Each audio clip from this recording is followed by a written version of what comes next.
MP Saqib Chaudhary के खिलाफ एक वकील ने इलेक्शन कमीशन में दरख्वास्त दायर कर दी। 62 article of the constitution of Pakistan parliamentarian वो इस्लामी तालीमात का नॉलेज रखता होगा, अमल करता होगा। आपने खुद से मान लिया, हमारा तलक था, गिफ्टिंग की है, बिजनेस क्लास विजिट की है, इंटरनेशनल होटलिंग की, इतनी थी आपकी इनकम।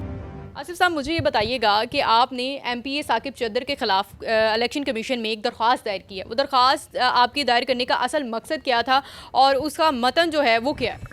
हमने ये केस क्यों किया, मकसद क्या था? मकसद इसका यह है कि 62 जो है 1E और F, 61 जो है 62 article of the constitution of Pakistan वो ये कहता है कि जो आपका मेंबर होगा, जो पार्लियामेंटेरियन होगा, उसकी ये क्वालिफ़िकेशंस हैं। वो क्वालिफ़िकेशंस क्या हैं? 62 1E के अंदर जो क्वालिफ़िकेशन है वो ये कहती है कि he shall have an adequate knowledge of Islamic teaching and he shall obey the obligated duties, यानी कि वो इस्लामी तालीमात का नॉलेज रखता होगा तो एलिजिबल है, और वो उनके ऊपर अमल करता होगा तो एलिजिबल है। और फिर he shall abstain from the major sins, यानी कि वो गुनाह कबीरा जो होते हैं, जो इस्लामी तालीमात और हमारे जो हज़रत सल्लम के अहकामात के मुताबिक, कुरान और सुन्नत के मुताबिक जो अमल गुनाह कबीरा कहलाए जाते हैं, वो अब इस मुल्क के अंदर मौलाना हजरात, फतावा हजरात मौजूद हैं। वो बताएंगे कि क्या एक बंदे का ये कहना कि मेरा इस औरत के साथ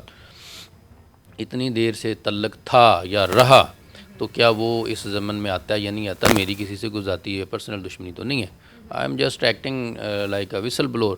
सेकंड, इसमें जो 62 1F के अंदर एक चीज़ आ जाती है, वो है फाइलिंग ऑफ फॉल्स डिक्लेरेशन। 63 के अंदर फिर उसकी डिस्क्वालिफिकेशन हो जाती है, यानी कि झूठ बोलना। अब उसमें यह है कि अगर 2023 और 24 के फाइनेंशियल ईयर के अंदर आपने खुद से क्लेम कर लिया, मान लिया कि जी हमने, एक तो हमारा तलक था, दूसरा हमने इनको मैसिव नोटोरियस गिफ्टिंग की है, ठीक हो गया। तो अब वो अगर 2023 और 24 के फाइनेंशियल ईयर में हुई है, तो फिर वो आपको मींस प्रूव करने पड़ेंगे कि आपने वो जो गिफ्टिंग एक्वायर की, वो जो ये सारा कुछ ख़रीद के उनको दिया, क्या आपके पास इतनी वो थी, आपकी इनकम, आपके जो मींस थे वो इतने थे कि आप ये एसेट सारे एक्वायर कर सकते। Otherwise this will be the same case asset beyond means, जिसके अंदर जो है ऑलरेडी एक प्राइम मिनिस्टर ऑफ पाकिस्तान जो है घर को जा चुके हैं, ठीक है जी। तो लिहाजा हमारा मकसद सिर्फ इतना है कि जो आर्टिकल 62 और आर्टिकल 63 के अंदर क्वालिफ़िकेशन एंड डिसक्वालिफ़िकेशन है, क्या वो उसके शिकार तो नहीं होते अपनी जो उन्होंने बातें की हैं कि मैंने ये गिफ्टिंग की है और मेरा इनके साथ इतना इस तरह का रिलेशन था, इंटरनेशनल ट्रैवलिंग, होटलिंग, ठीक है जी, this and that. Saqib Chaudhry साहब एक हलके की अवाम के नुमाइंदे हैं, वहाँ से इलेक्शन जीत के आए हैं, उनको ग्रांट जाती है करोड़ों रुपए में, तो वो सारा पैसा एज ट्रस्ट उनके पास है, वो उन्होंने वहाँ लगाना है। और अगर ये पता चले आपको कि ये बंदा को फाइनेंशियल एम्बेजलमेंट में पहले इन्वॉल्व था, तो वो तो 62 आपका जो है 162 आर्टिकल सब आर्टिकल 1 वो तो उसका शिकार हो गया कि अगर आपने 2023 और 24 में कोई माली बदअनवानी, कोई करप्शन आपने की है, या कोई ऐसे एसेट एक्वायर किए हैं कि जिनकी आपके पास सफिशेंट मींस नहीं थे, सो इट्स मीन कि आप आगे भी ऐसे करेंगे, तो लिहाजा आप एलिजिबल नहीं हैं।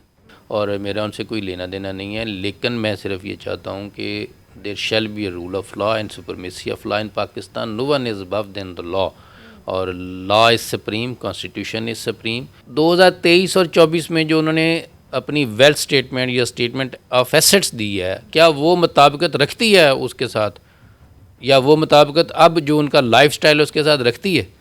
ये देखना है इसमें कि वो जो स्टेटमेंट ऑफ एसेट्स दी गई थी उसमें उनकी रिसोर्सेज, उनके जो मीन्स है वो क्या थे, उनको क्या इनकम आती है, उनके पास कोई ज़री ज़मीन है, कोई बिज़नेस है, कारोबार है, फैक्ट्री है, क्या है, कहाँ जहाँ से उन्हें पैसे आते हैं। वो जो पैसे आ रहे हैं अगर वो सफिशेंट हैं टू जस्टिफाई कि ये एक्वायर किए जा सकते थे गिफ्ट, तो इट्स ओके। وہ کر سکتے ہیں. وہ کسی کو 15 کروڑ کیا 20 30 35 40 50 150 کروڑ بھی گفٹ کریں. گفٹ دینا اور لینا تو سنت ہے, اس پہ تو میں نہیں کہہ رہا, لیکن وہ گفٹ جو لیے ہیں وہ دیکھنا پڑے گا کہ وہ کہاں سے لیے ہیں. تو چادر صاحب نے جو گفٹ دیے ہیں وہ سنت ادا کی. یہ دیکھیں, میرا کہنے کا مقصد یہ ہے کہ گفٹ کرنا, آپ if you are a friend, آپ اپنے سیم جینڈر میں اگر آج کے ماڈرن دور میں اگر آپ کے ادر جینڈر میں بھی اگر ایک نیک نیتی کے ساتھ کوئی دوستی ہے تو گفٹ کرنے میں کوئی مسئلہ نہیں ہے. بٹ ایک تو نوٹوریس اینڈ میسیو گفٹنگ ہے, دوسری بات یہ کہ آپ یہ ایڈمٹ کر رہے ہیں نا کہ آپ کا ان کے ساتھ ریلیشن شپ تھا, اور آپ already you are twice married, 2 شادیاں آپ کی آلریڈی ہیں. پھر آپ نے ایک عورت کے ساتھ جو ہے وہ تعلق رکھا, اس کے ساتھ آپ نے جو ہے بزنس کلاس میں جو ہے وزٹ کیے, آپ خود بتا رہے ہیں, میں تو نہیں کہہ رہا. پھر آپ نے انٹرنیشنل ہوٹلنگ کی, 5 اسٹار ہوٹل میں جا کے اسٹے کیے, ٹھیک ہے. تو یہ ساری چیزیں ملا کے ان پہ جو ہے وہ بنے گی بات.